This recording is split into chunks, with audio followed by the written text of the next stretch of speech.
बड़े गोल को अचीव करने में आपकी हेल्प करती है। छोटी विनिंग्स जो है ना, मुझे लगता है उसको एंजॉय करना चाहिए। एटलीस्ट हम उस तक तो पहुंच ही गए हैं। हर दिन मौका है खुद को कल से बेहतर करने का। नमस्कार दोस्तों, बहुत बहुत स्वागत है आपका अपने यूट्यूब चैनल में जिसका नाम है ओमीवर्स। और हमारा 100 पुशअप चैलेंज भी बहुत अच्छे से चल रहा है। तो जैसा कि आप लोगों को पता है, कल संडे था, कल कोई एक्सरसाइज नहीं थी, कोई वर्कआउट नहीं था। और हमने अपना फिर भी डेली रूटीन जो रहता है, जो रेगुलर डे का जो वर्क रहता है, वो तो हमने पूरा किया। कल वर्कआउट सेशन नहीं हुआ एंड फुल ऑन रेस्ट था। और आज दोबारा से एक नया गोल, एक नई उमंगों के साथ स्टार्ट करेंगे अपने इस चैलेंज को। तो बने रहिए। और सबसे पहले चलते हैं अपना जो डेली रूटीन का जो काम है, जो नहाने का, वो सबसे पहले निपटाते हैं। एंड देन अपना पूजा, मिल्क सप्लाई और उसके बाद फर्स्ट एड करूँ। चलिए।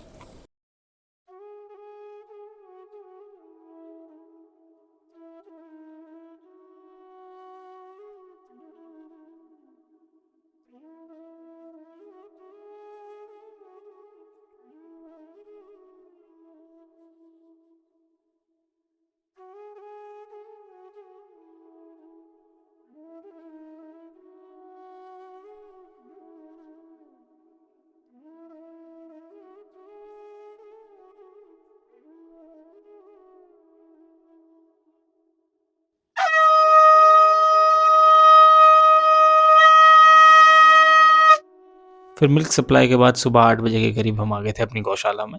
और सबसे पहला काम हमने यही कहा कि अपना ब्रह्मास्त्र उठाया और लग गए सफाई में।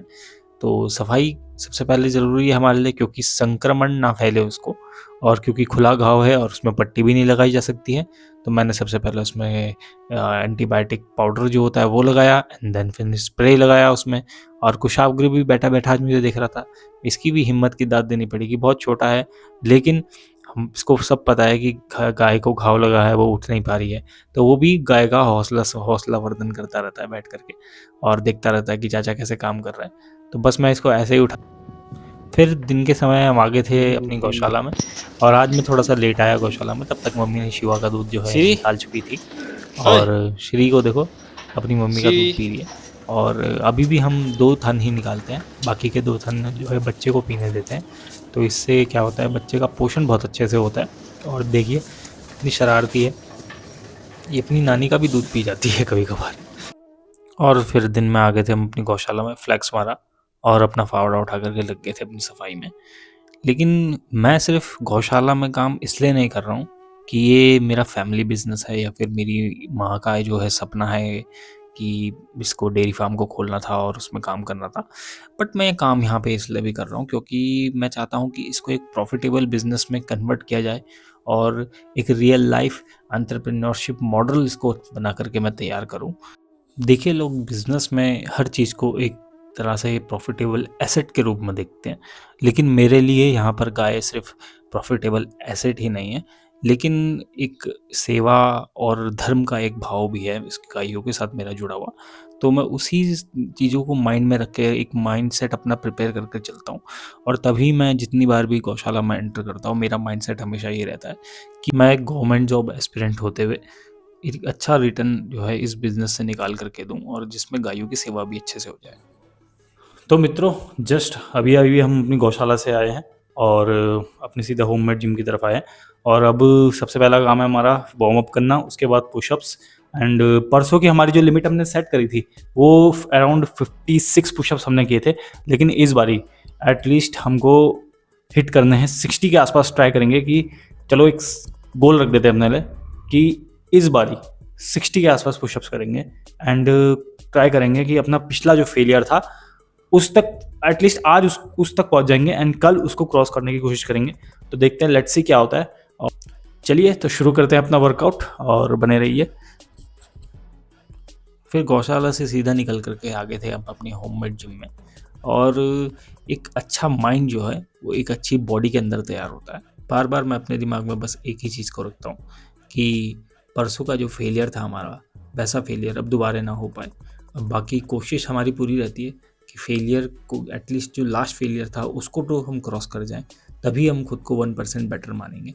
तो वैसे ही धीरे धीरे फिर हमने 1% का चैलेंज लिया कि चलो हम 5 पुशअप एक्स्ट्रा नहीं लगा सकते तो एक पुशअप एक्स्ट्रा लगाएंगे, और हर रोज़ 1 रैप एक्स्ट्रा लगाएंगे।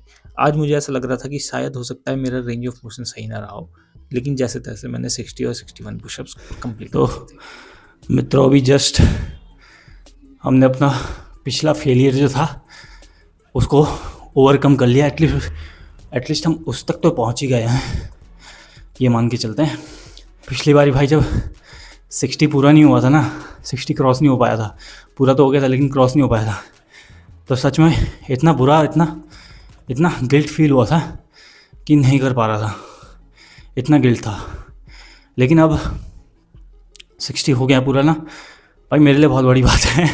एटलीस्ट छोटी छोटी विनिंग्स जो है ना, मुझे लगता है उसको इन्जॉय करना चाहिए, है ना। हमेशा ही बहुत बड़ी विनिंग्स को भी इन्जॉय करो, लेकिन जो छोटी छोटी विनिंग्स होती है ना, वही एक दिन आपको किसी बड़ी विनिंग की तरफ लेके जाएंगी, बड़े गोल को अचीव करने में आपकी हेल्प करती है। तो हमारा 60 का टारगेट पूरा हो गया। अभी भी मैं पुशअप्स मारूंगा, वो मैं सीक्रेटली बैंड लगा करके मारता हूँ, तो उसका आउटकम रिजल्ट मैं आपको इसी में दिखा सकता हूँ इसमें, लेकिन वो जस्ट प्रिपरेशन होती है मेरी। पोस्ट पुशअप्स बोल सकते हैं, नया वर्ड यही होगा। तो अब फटाफट से पहले हिंदू पुशअप्स मारते हैं, वो मारने बहुत ज़रूरी है। उसमें देखते हैं कितने मार सकते हैं। लास्ट हमने 20 मारे थे सैटरडे को, अभी देखते हैं कितने मारते हैं। उसके बाद हमारा चेस्ट का वर्कआउट है, तो चलो फटाफट। इसके बाद हम आ गए थे अपने हिंदू पुशअप्स लगाने के लिए। और हिंदू पुशअप्स जो है ये एक काइंड ऑफ मिक्स टाइप के पुशअप्स हैं, क्योंकि एक उठा बैठी दंड भी इसमें बोलते हैं। वो मेरे एक फ्रेंड है हरियाणा में, उसने मेरे को बताया था। बट ये भी बहुत अच्छा है, इसमें आपके बाइसेप्स और आपके आर्म्स जो हैं वो काफ़ी स्ट्रेच हो जाते हैं। कंधे से लेकर के आपके लोअर बैक तक की आपकी एक्सरसाइज ये इसमें कंप्लीट हो जाती है। तो फिर मैंने आज कल से ज़्यादा ये मारे हैं। और फिर मैं आ गया था अपने जो है चेस्ट। आज मेरी चेस्ट की एक्सरसाइज थी। चेस्ट की एक्सरसाइज भाई इतना बढ़िया और इतना तगड़ा पंप आज मेरे को मिला है कि मतलब, और आज मैंने हर एक एक्सरसाइज को, हर एक रैप को पूरी तरीके से फील किया। फिर मैंने लगा दिया इंक्लाइन बेंच प्रेस पे। और इंक्लाइन बेंच प्रेस आज लगाने में थोड़ी सी दिक्कत भी हुई, क्योंकि वेट्स जो है वो थोड़ा अनइवन हो रहे थे। नीचे से फ्लोर जो है वो एक तरफ को ढाल को था, तो फिर फ्लैट इंक्लाइन बेंच प्रेस मैंने मारी है। एंड उसके बाद डिक्लाइन में लगाया। डिक्लाइन आज मेरे से जोड़ा ज़्यादा अच्छे से हो गया, क्योंकि मैंने रेंज ऑफ मोशन जो है बहुत स्लो कर दिया था और बहुत छोटा कर दिया था, तो जिस कारण से जो है चेस्ट पे बहुत अच्छा पंप आया है। और इसके बाद हमने इंक्लाइन में ही बारवेल उठा करके जो है बेंच प्रेस मारी है।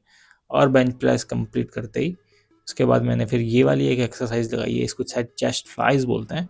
तो चेस्ट फ्लाइज मैंने मारे हैं। चेस्ट फ्लाइज भी बहुत अच्छे से, बहुत मतलब आज तो जैसे बोल सकते हैं कि एकदम ताबड़तोड़ एक्सरसाइज करिएगा। बहुत ही सारी मसल्स को ट्रेन किया है चेस्ट की, और अपर मसल्स हो चाहे लोअर मसल्स हो, लोअर चेस्ट हो।